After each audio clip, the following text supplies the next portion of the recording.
Hey, this is Tim with Magnalia. We're here to help the church understand and use Bitcoin in light of the riches of Scripture and Christian theology. I recently read a book by Aaron Renn about how Christians can deal with the rapidly changing culture that we are in right now in the Western world and especially in America. He calls it the negative world, where it's not like it used to be, where being a Christian in America was a positive thing. It's not even anymore that being a Christian is a neutral thing that people are kind of indifferent about, but that in many ways, being a Christian who really believes the Bible as it has been traditionally understood through the history of the church is now something that is a negative thing. It makes it harder for you to get along. Many institutions around our society and many people with them are actively opposed to the things that the church teaches. They are viewed as dangerous. And so with that, churches are facing all kinds of challenges against the wider backdrop of cultural chaos all around us. There's all kinds of challenges that churches are facing, all kinds of chaos that we see around us, but one of the most painful ones for many churches and for many Christians is in the economic realm, the financial realm. Aaron Renn in his book talks quite a bit about how churches and Christians need to be finding more creative ways to become a little more self-sufficient in a society that's becoming more hostile towards them. One of the ways he talks about doing that is by becoming more economically independent, by finding creative ways for churches to not just rely on tithes and offerings coming in like they're normally used to and like they mostly get, but to find other ways for the church to support itself and to survive as the society becomes more chaotic, as in many ways and in many churches and denominations, membership is actually going down. Many people are turning their back on the Christianity they grew up with. They don't see much of a point for it. It's very hard times for churches. And so giving in many places has gone down. It's become very expensive as inflation has been going up for churches to pay their pastors enough to support their families, for churches to maintain their buildings, for churches to own buildings at all.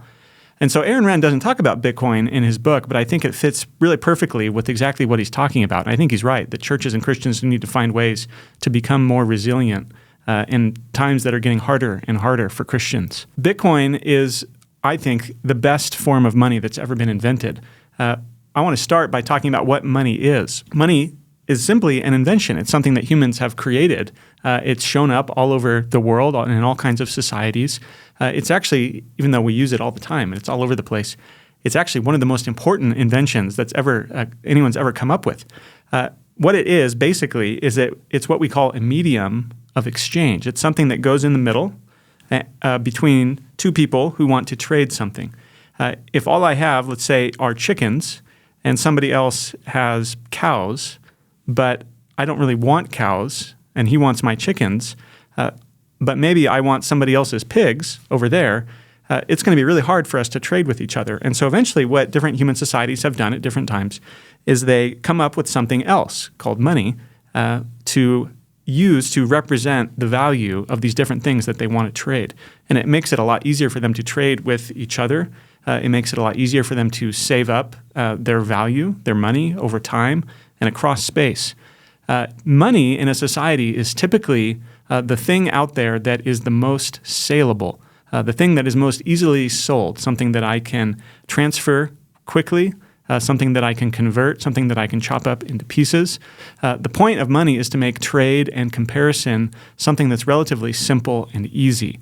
And especially as I start thinking about the future and what I'm going to do next with my time and with my work. If you've spent any amount of time around the Bible, you'll see really quickly that it talks a lot about money.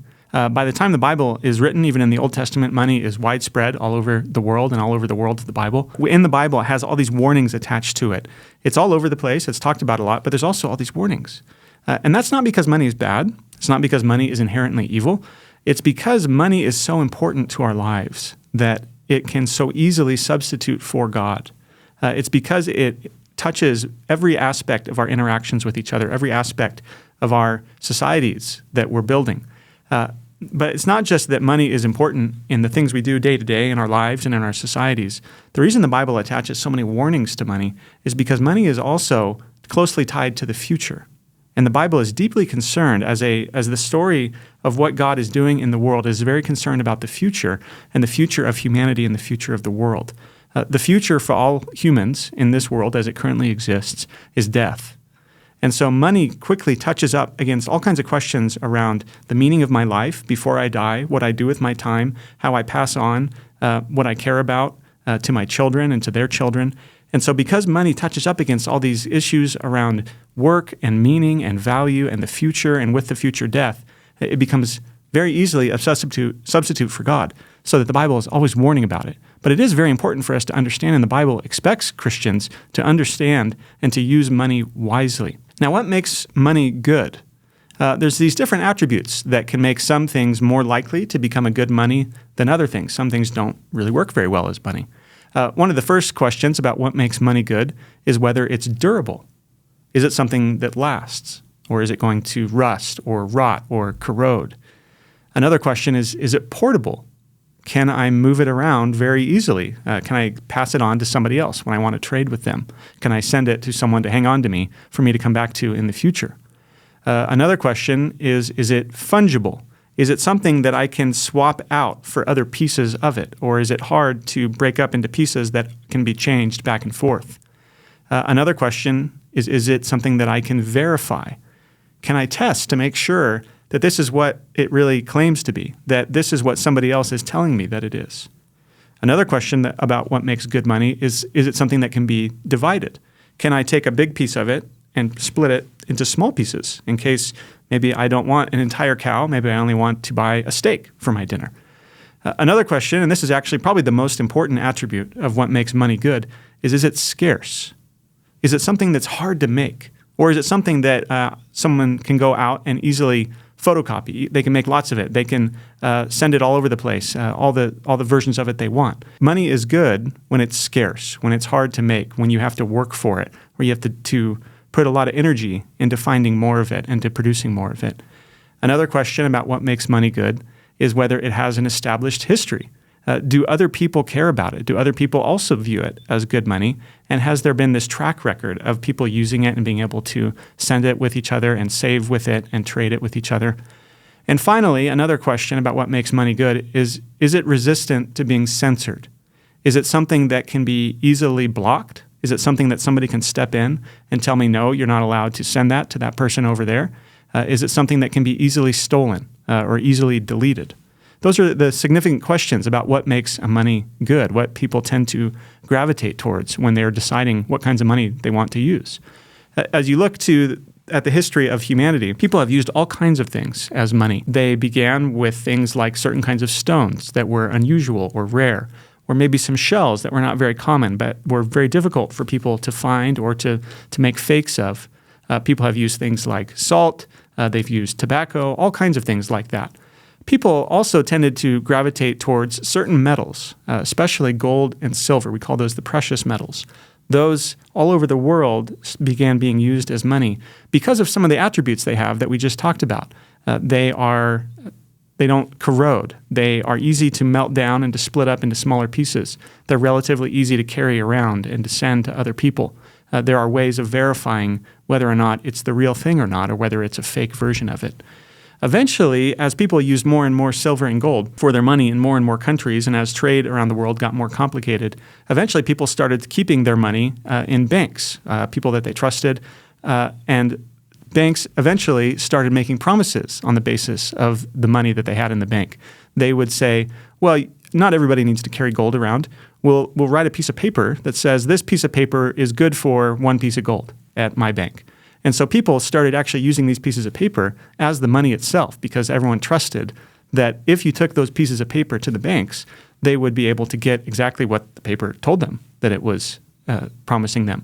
And so money in that case becomes not just the gold or the silver, but it becomes backed by the gold or backed by the silver. Eventually what ends up happening about 100 years ago is that more and more countries start severing the link between the paper money that the government has been promising to pay people through the banks, and the actual money itself, the metal itself, the gold itself. Eventually, starting about 50 years ago, there is no more link at all between any kind of precious metal and the money. We call that fiat money. It comes from the Latin word that has to do with speaking things into existence. In Latin, the Bible begins with talking about how God spoke the world into existence out of nothing. He created everything from nothing. He fiated the world. This is something similar to what government started doing about 50 years ago with money. The money only is valuable because a powerful government says it's valuable. Around the same time, money also started becoming more digital as computer networks spread around the world and as banks started using more and more computers to send money around the world through communication channels. Today, not very much of the money is actually physical coins and bills. Most of the money that exists is electronic entries on complicated spreadsheets.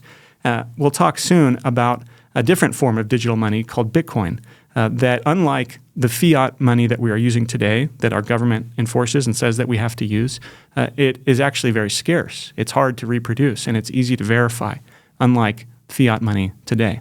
But before we get there, let's talk a little bit about what Bitcoin is. Bitcoin is a global monetary digital network that issues a fixed, predictable supply of units. There's 21 million of them at the most.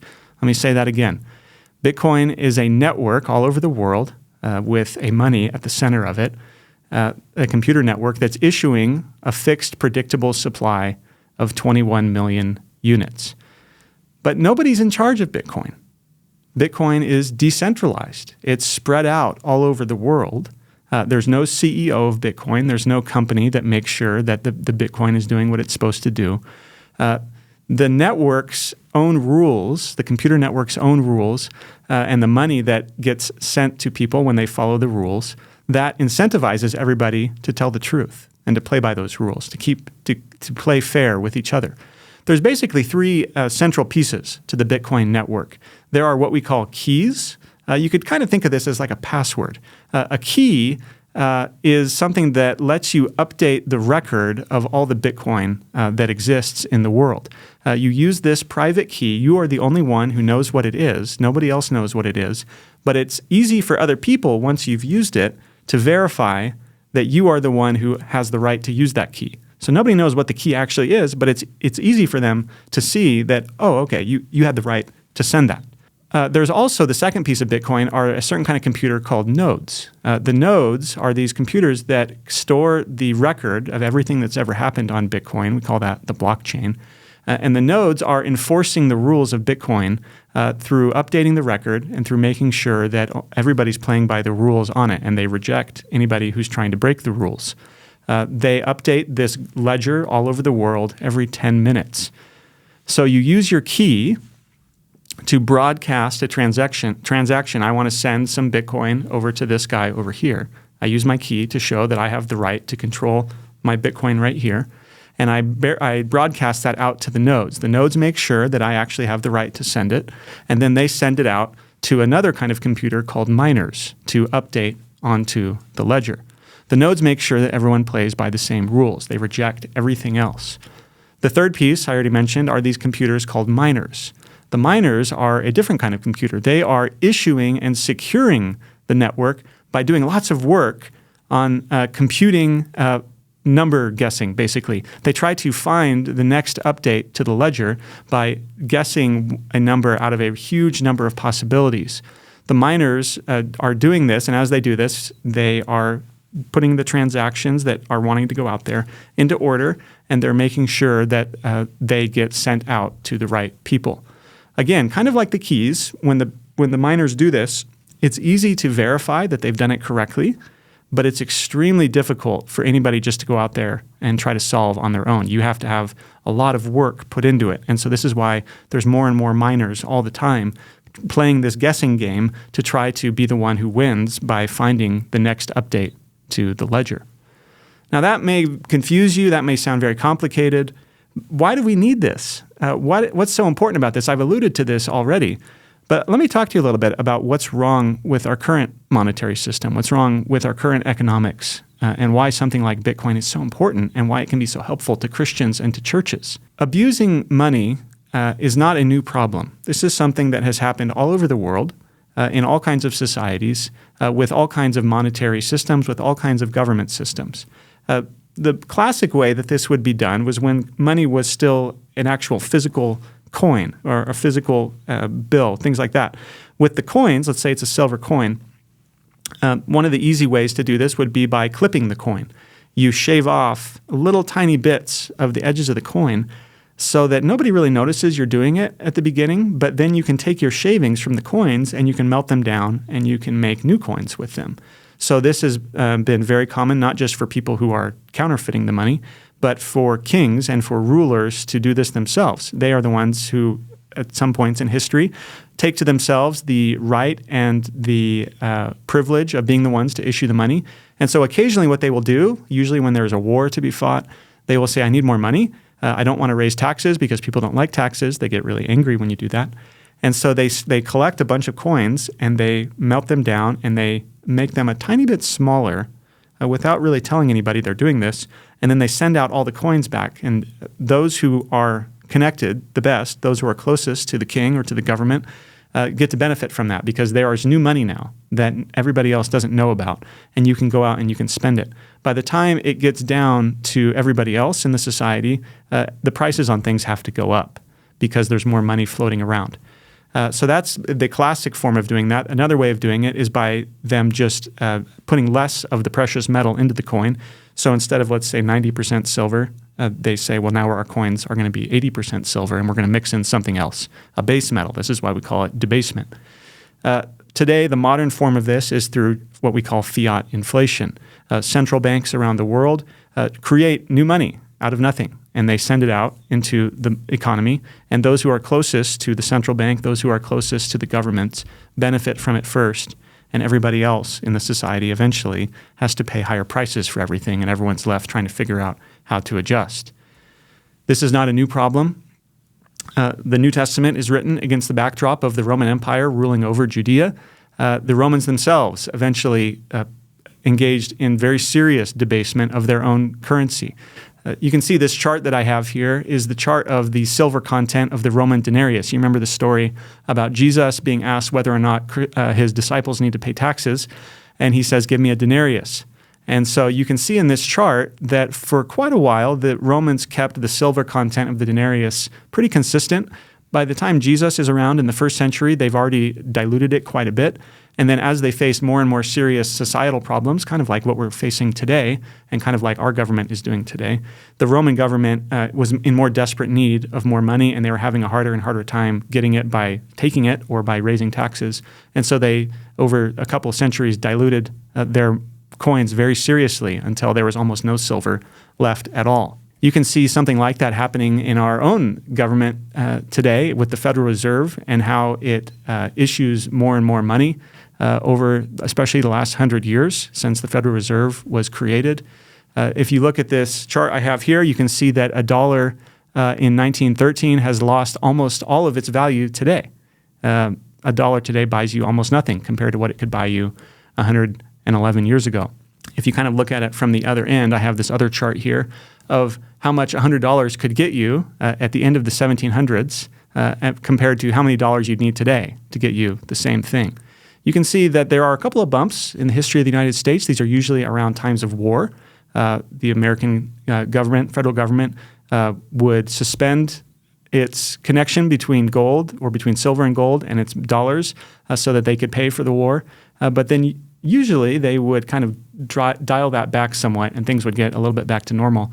But you can see that starting around the time that the Federal Reserve was created about 100 years ago, and especially since Richard Nixon severed the connection between the dollar and gold, that this problem has gotten much worse. The dollar has lost huge amounts of its value. The way that the government does this, the way that the Federal Reserve does this kind of under the oversight of the government, is by literally creating money out of thin air, sending it to banks, or sometimes sending it straight to people, so that they can keep interest rates across the economy lower than they normally would be. And this convinces people that it's actually a good time for them to go out and to borrow money to buy houses, to buy cars, to start businesses, even though there's actually not the substantial economic power that they really need to keep these things going. And so eventually the juice runs out and everything crashes in on itself.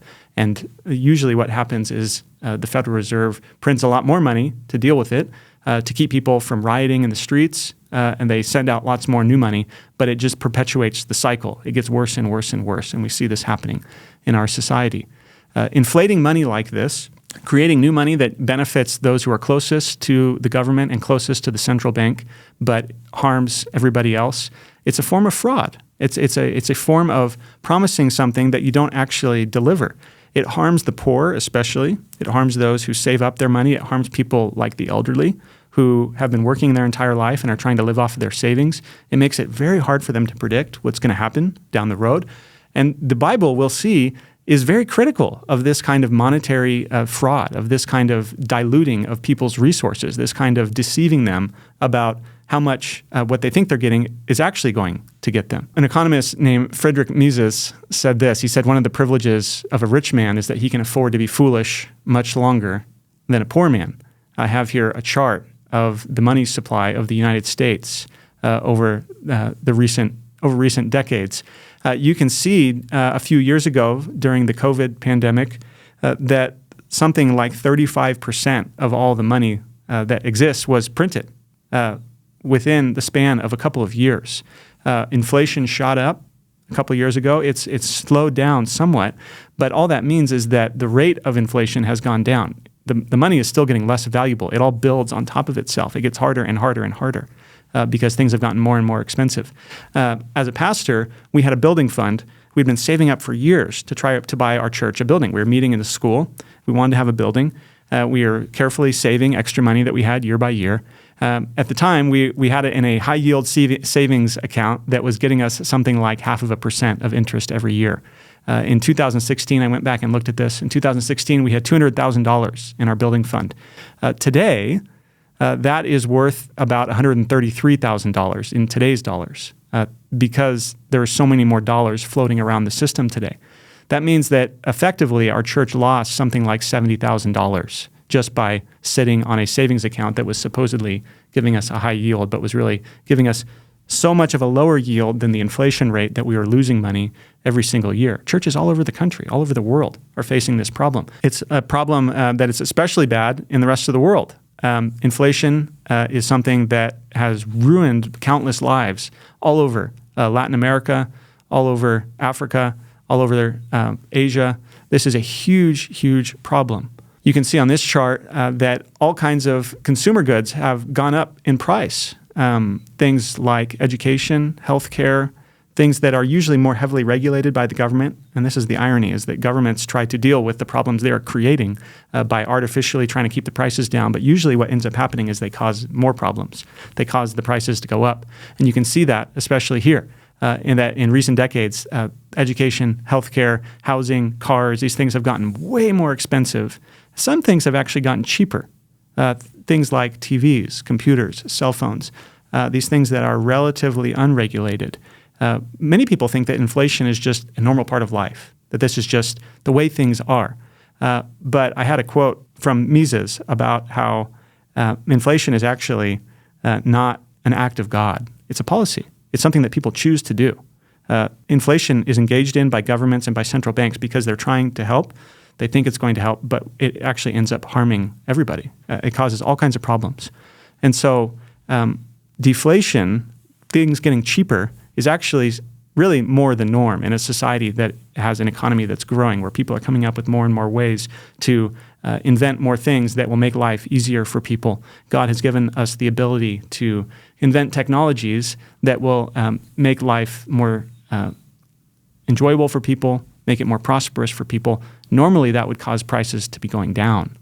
But actually, because of this money printing problem, because of this inflation problem, prices on things keep going up and up and up.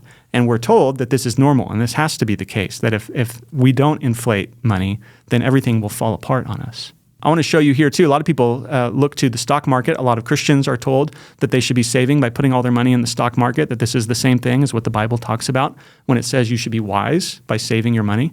Many people look at the numbers on the screen in their stock portfolio and they feel like, well, I've made a lot of money. In some ways they have. They are trying to stay in front of the inflation rate, because if you're not staying in front of the inflation rate, like our church wasn't with its building fund, then you are actually losing money. And so if you can make more money in the stock market than they are printing, than is inflating, then you're better than you would have been otherwise. But in many ways, the value of the stock markets are a function of how much money has been created.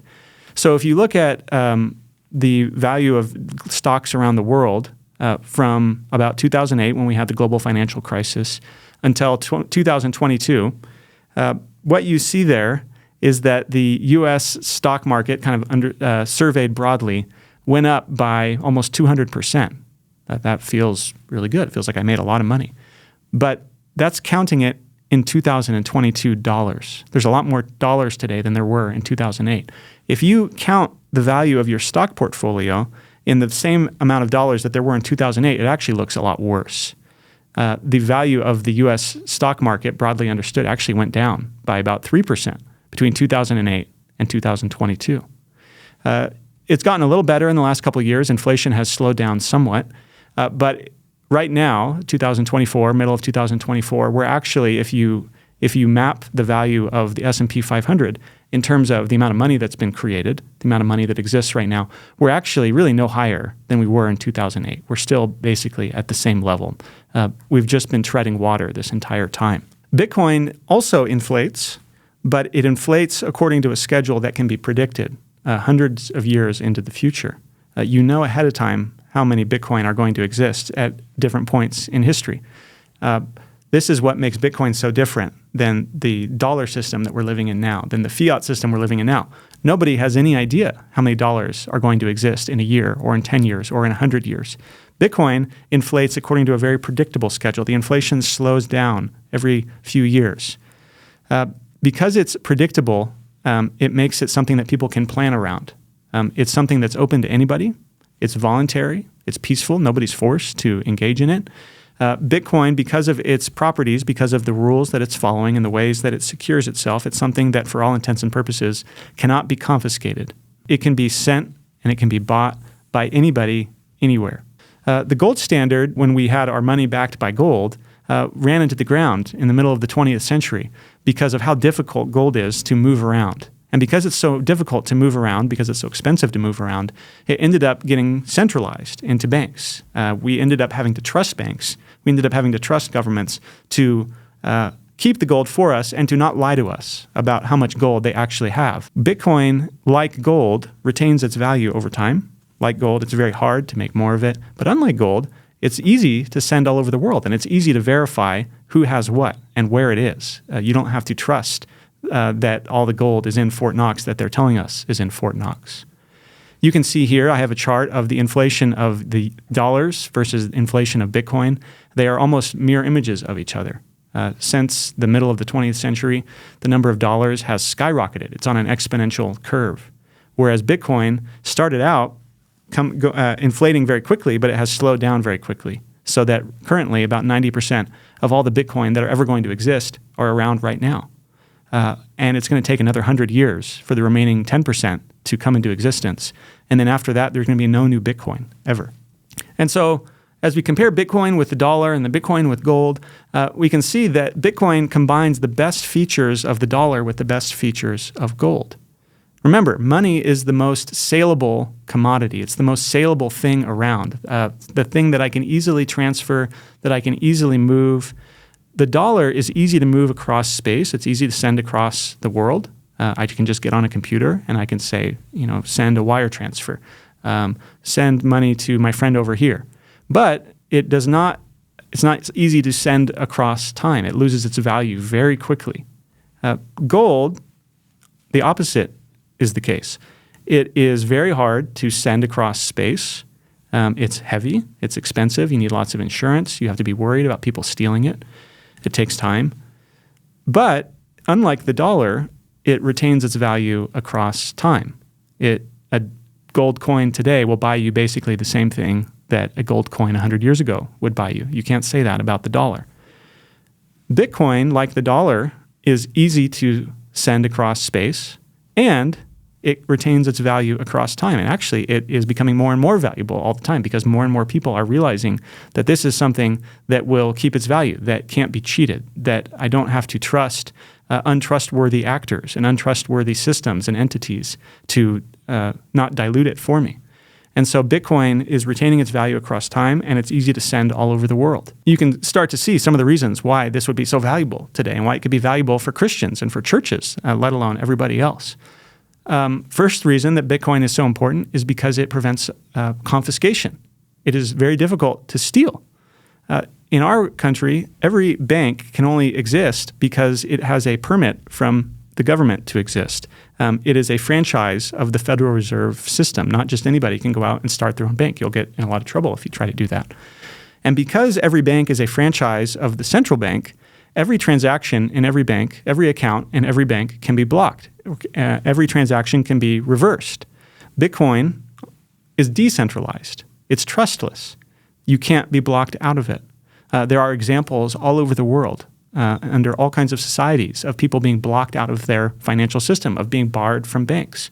In Nigeria, protesters against the police were blocked from their bank accounts. In Russia and in Ukraine, political opposition parties were blocked from being able to use and send money through their banks. In China, this we hear about all the time, people being blocked from using the financial system or being threatened with it.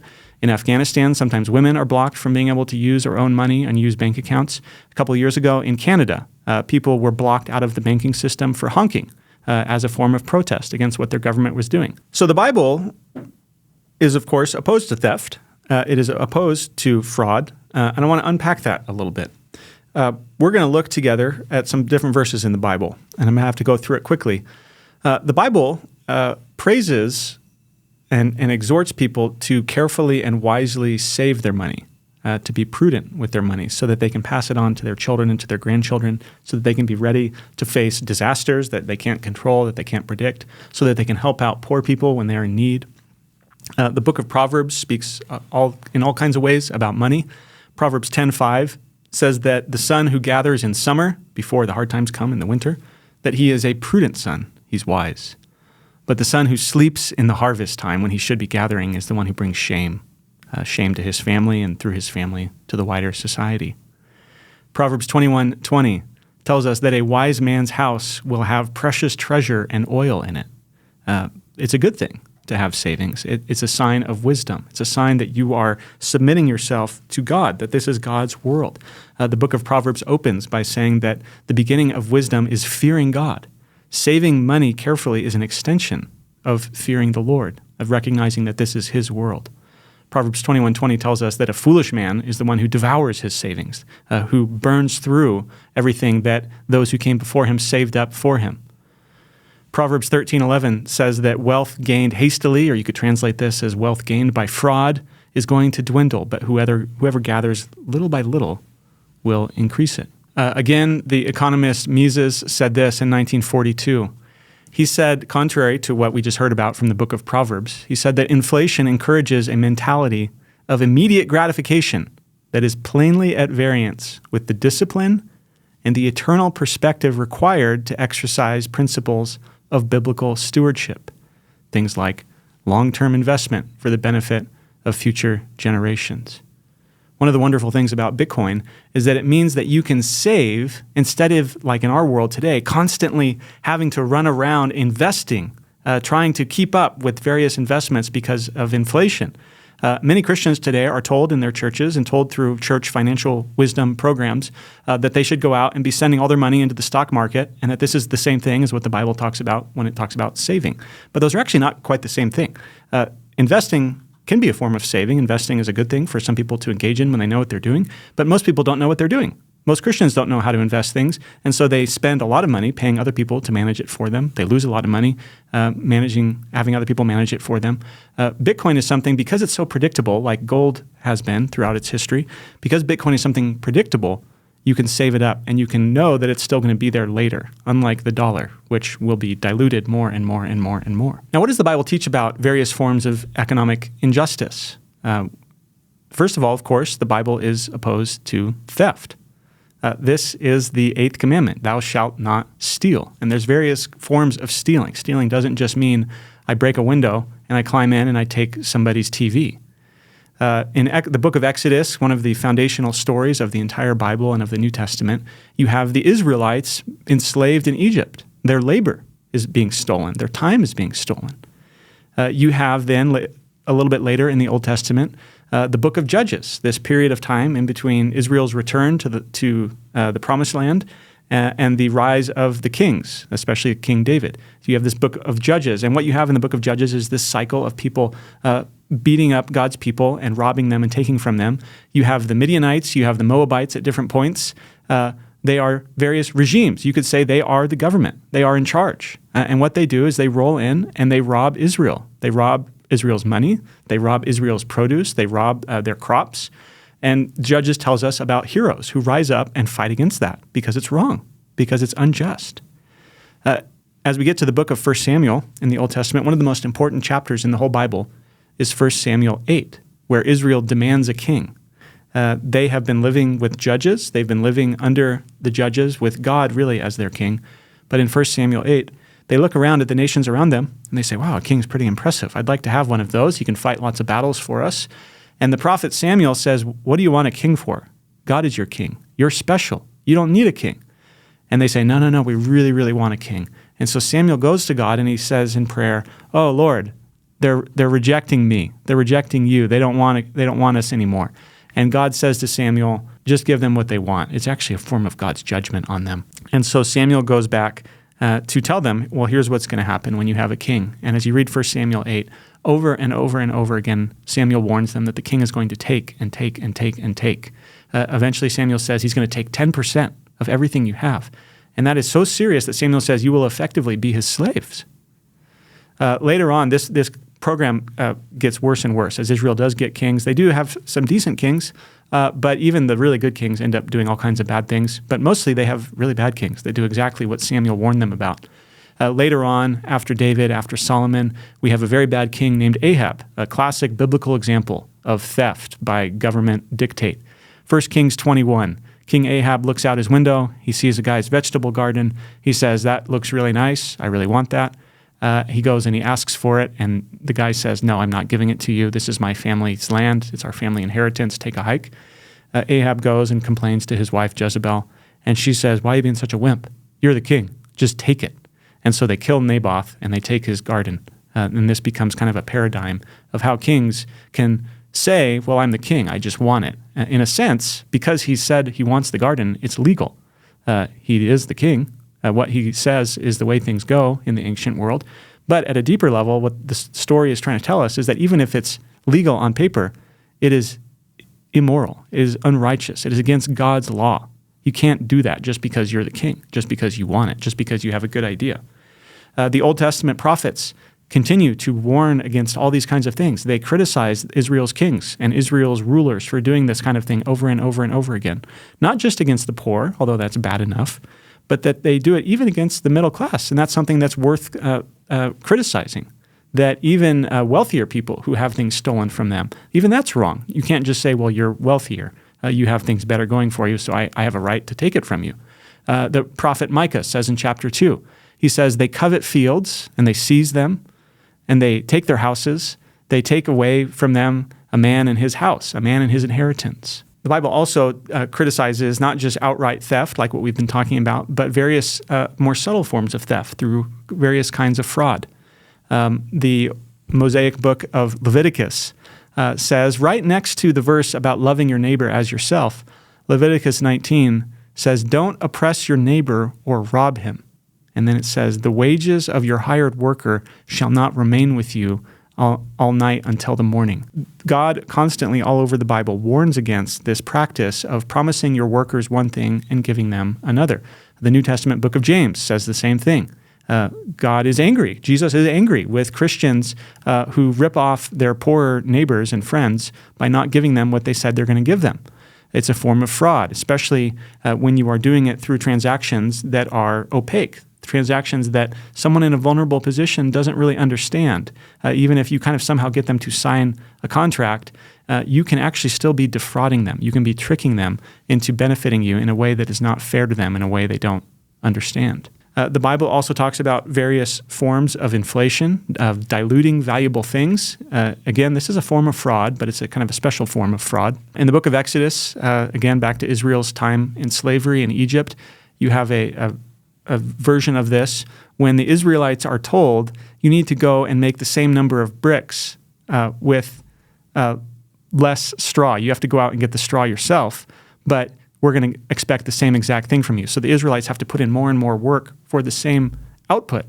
That is also another form of inflation, not just when you're getting less for the same work, but when you have to do more work to get the same thing. The book of Proverbs, chapter 11, says that a false balance is an abomination to the Lord, but a just weight is his delight. Lots of kinds of monies throughout the history of the world, and especially in the ancient world, were really weights. It was a certain amount of weight of gold or of silver or of bronze.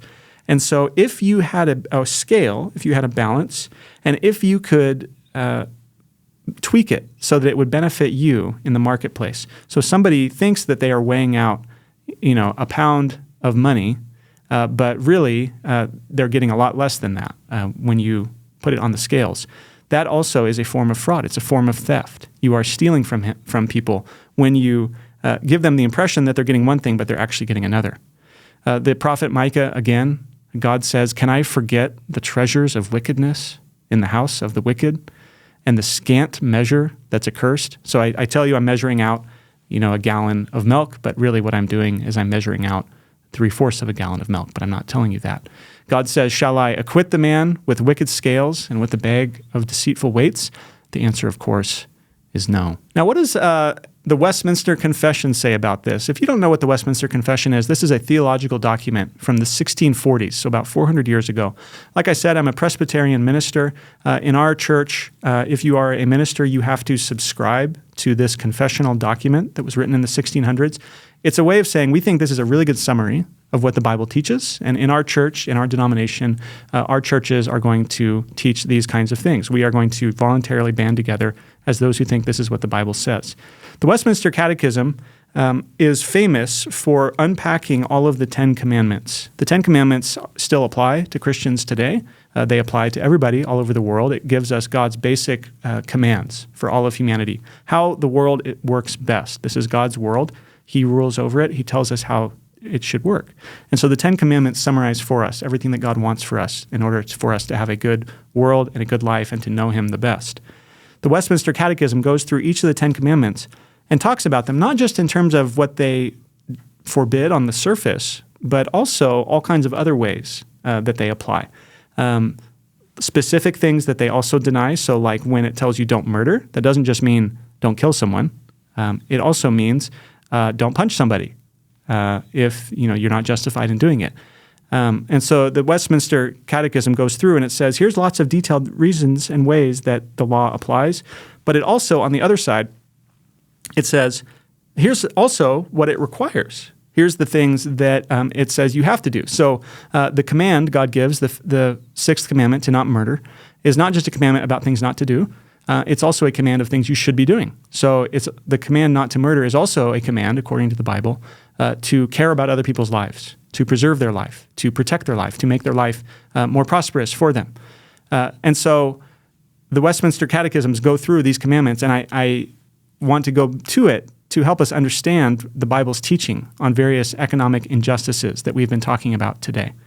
So jumping into the Catechism, if you go to Catechism question 136, this is about the sixth commandment, about not murdering. The Catechism tells us, and it cites Bible verses all over the place for every one of these statements, it tells us that the sixth commandment forbids neglecting or withholding the means of preserving other people's lives. It forbids oppression. It forbids whatever leads to the destruction of the life of any people. And the Catechism cites Exodus 12, 18 to 36, which is about injuring people and through being negligent, even if it's an accident. You can't just say, well, I didn't mean to. So this part of the Catechism shows us, especially by pointing to the book of Exodus, that you can't just say, well, I didn't mean to, or I had good intentions, or we were trying to help. Even when you have good intentions, if you're being neglectful, if you're being negligent, if you're accidentally destroying other people's lives, the Catechism points to this and says this is still a violation of this commandment. You are still, in a sense, murdering somebody. You have ruined their life. And we see this all over with our economic system. These programs and these policies that are meant to help, but actually lead to widespread destruction and widespread misery, especially for the poor and for the vulnerable. The Catechism goes on when it talks about the eighth commandment, which is the commandment not to steal. When it wants to talk about, well, what does this command require and what does it forbid? It tells us positively that the commandment not to steal requires all kinds of things that touch on economics, that touch on money. It requires truth. It requires being faithful. It requires keeping your contracts, doing what you promise in not just things like marriages, but also commerce, business, giving people what you promise to deliver them. It says that we are required to restore things that have been unlawfully taken away from people who are the rightful owners of it. This is interesting. It says that the eighth commandment, don't steal, positively, requires us to be careful to keep and to store up the things that we need to sustain our lives and the lives of our neighbors. It's a way of saying it. It's a requirement for us to be wise with our money, to save up money for ourselves and for our families and for our friends and for those around us.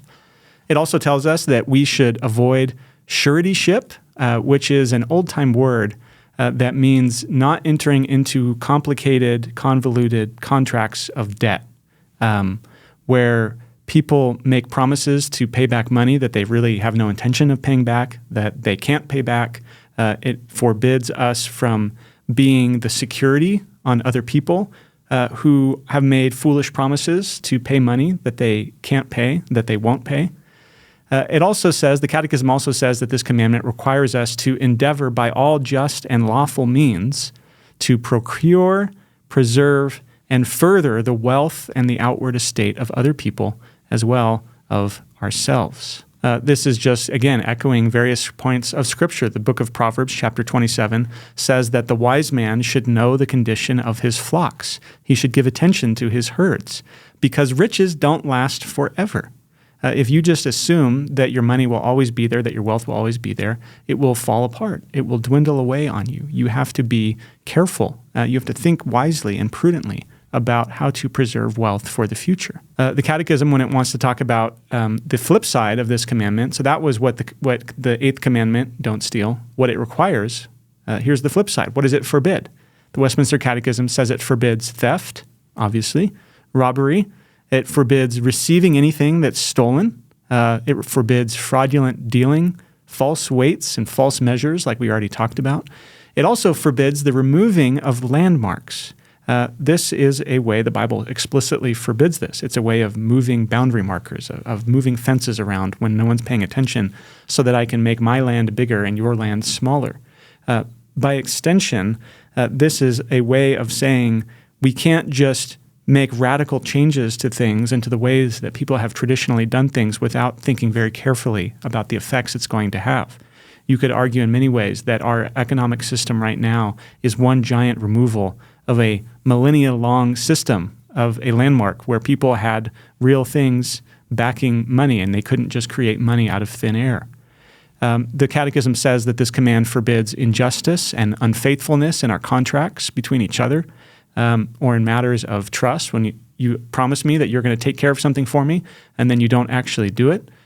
We hear that the Catechism forbids extortion, excessive interest, bribery, and it says it forbids all other unjust or sinful ways of taking or withholding from our neighbor what belongs to him, or of enriching ourselves. It also forbids, the Catechism says, it forbids prodigality. That means being wasteful with your money, throwing money and resources around with very little thought about whether or not it's wise, whether or not it's actually going to do what I think it's going to do, whether or not it's actually going to help the people I think it's going to help. These are forms of wasting your money. It's a form of theft. So why Bitcoin? Bitcoin, I think, is something that can really help us as Christians and as churches. Jesus says in Luke chapter 16 in one of his parables, this is the parable of the unfaithful steward. It's a strange parable because it's about a man who does something wrong. He's a shady character, but Jesus points to him in the parable and says, you need to imitate him. You need to learn to use money to bring about good things. Jesus says at the end of the parable to his disciples, he says, make friends for yourselves by means of unrighteous wealth. Again, this doesn't mean money in itself is unrighteous.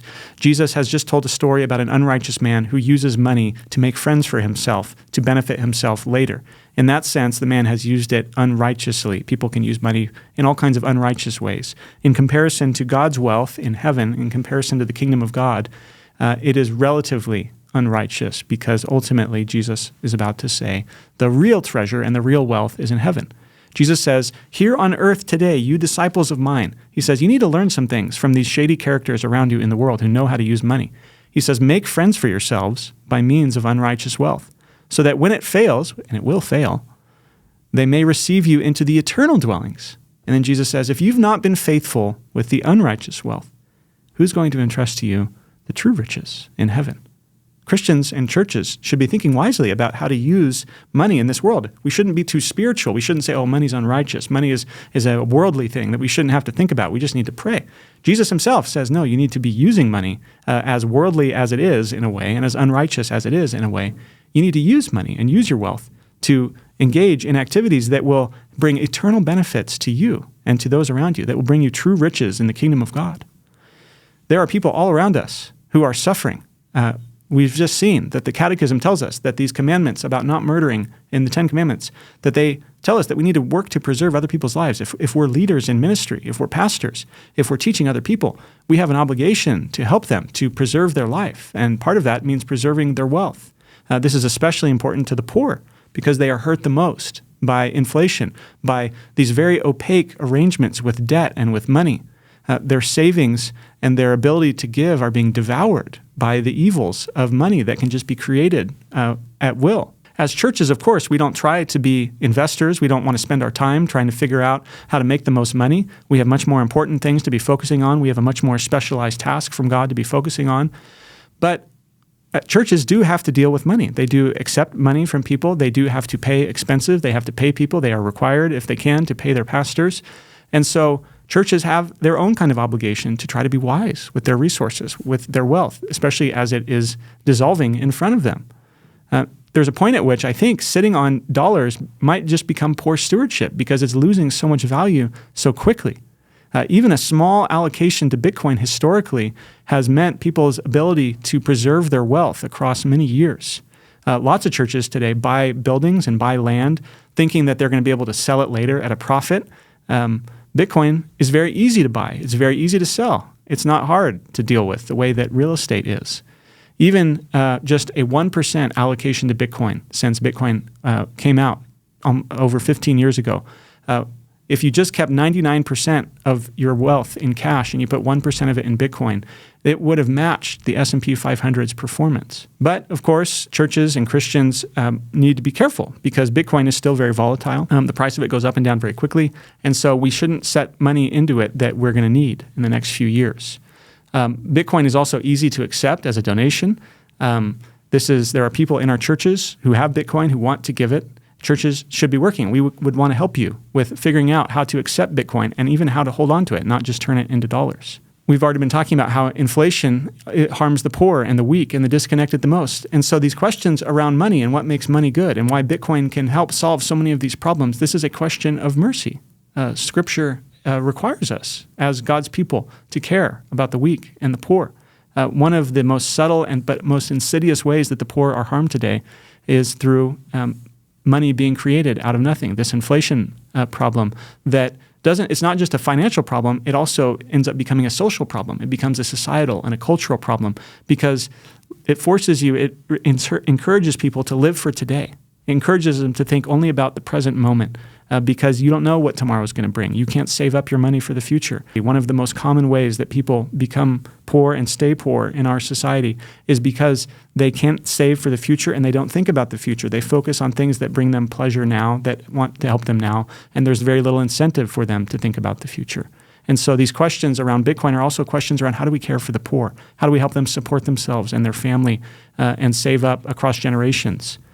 But it's also, as we think more broadly across the world, Bitcoin is something that can help us in our missions work, our foreign missions work. There are Christians all over the world. There are churches all over the world who are being blocked out of the financial system. They have a hard time getting money. They are blocked from receiving donations from other Christians around the world. Bitcoin is something that can't be censored. It's something that you don't need permission to use. It's something that will make it easier for missions work, for God's call to the nations to hear about the good news of Jesus. It's something that will help them with that. But even as you think about Bitcoiners themselves, if you're listening to this and you are a Christian or you are a pastor, you probably have Bitcoiners around you. There may be Bitcoiners in your church. Bitcoiners themselves are very open to talking about spiritual things because they've been thinking about these questions. They tend to be very deeply interested in the truth, in what's real, in tradition, in history. They tend to think more seriously about the future and what ways we should be living now. These are all things that are not Christianity, but they are complementary to Christianity. They are things that kind of prepare you to start thinking about the claims of Christ, that you should not just live for the moment, that you should just not live for your desires now, that you have a church community that has gone before you, that has passed a tradition down to you, that you should take seriously and you should preserve for the future. Bitcoiners, because they have been thinking about these questions of sound, good money, tend to be very skeptical of consumerism, of just living for pleasure in the moment, of living for today. These are, again, complementary to the many things that the Bible teaches about the kind of life that God wants us to live, that we need to live, and that Christ modeled for us and died to forgive us of all the ways that we haven't done that. So in conclusion, I'd go back to Jesus' verse in Luke chapter 16, where he says, if you haven't been faithful in the unrighteous wealth, who's going to entrust to you the true riches? We need to be thinking more seriously in a time of societal chaos and financial chaos. How can I preserve my wealth like God's law requires me to do? Not just for myself, but so that my church can survive the chaos around it, so that I can help the poor around me, so that I can help the gospel to go out around the world. Jesus wants us to be dealing in unrighteous wealth, in worldly riches, in worldly money, to use it for his sake, because the real and the ultimate wealth is coming in the kingdom of God in eternity, in heaven. Jesus says our use of money now is the way that we show that we really do love him and have accepted his mercy and his grace, so that we will be those who arrive in his kingdom as those who will receive true and lasting riches forever and ever.